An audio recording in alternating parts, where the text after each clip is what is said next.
quick wraparound tour.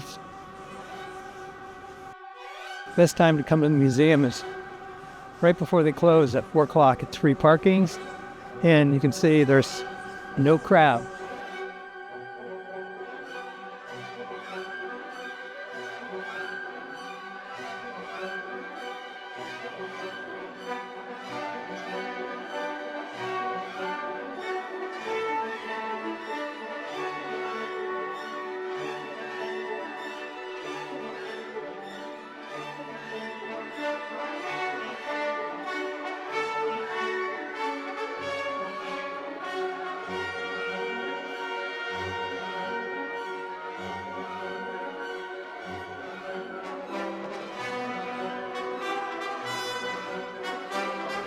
Amazing.